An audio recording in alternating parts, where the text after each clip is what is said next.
Les francs-maçons ont-ils une influence politique ou économique, comme certains le pensent?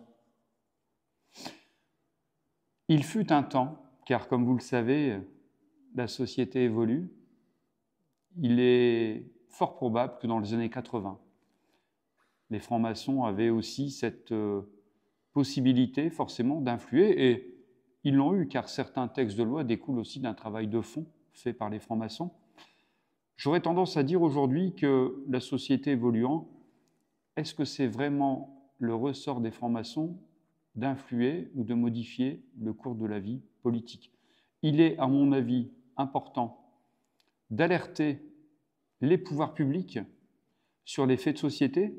Actuellement, on parle aussi du droit à la fin de vie, sur des sujets qui structurent et qui, malheureusement, rendent cette société clivante.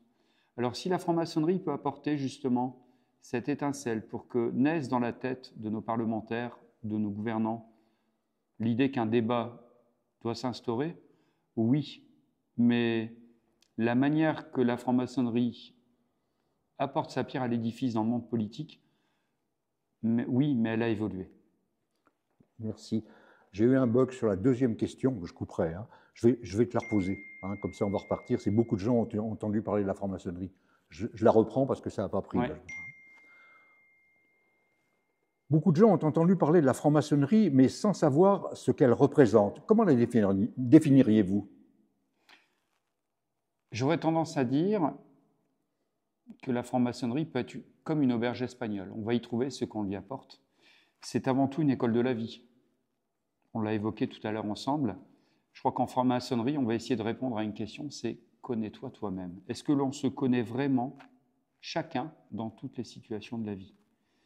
Donc, j'appellerais ça également l'école de l'introspection, car en franc-maçonnerie, on va travailler forcément sur soi-même.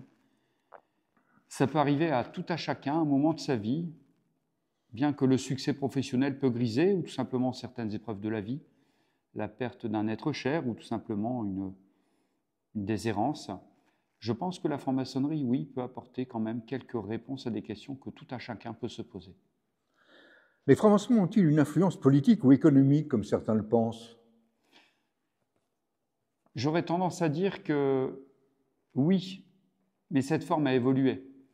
On a assisté quand même à une omniprésence dans les années 80 d'un débat et de sujets de fond qui étaient inspirés par les francs-maçons.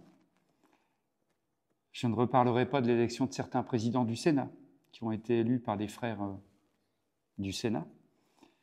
Je pense qu'aujourd'hui, en 2025, les choses ont évolué. Il me semble important que les francs-maçons s'approprient quand même quelques sujets de fond, des sujets que cette société, de temps en temps, a du mal à faire émerger au niveau de nos gouvernants et des pouvoirs publics. Je pense surtout au droit à la fin de vie, sur tous les sujets qui touchent à la famille.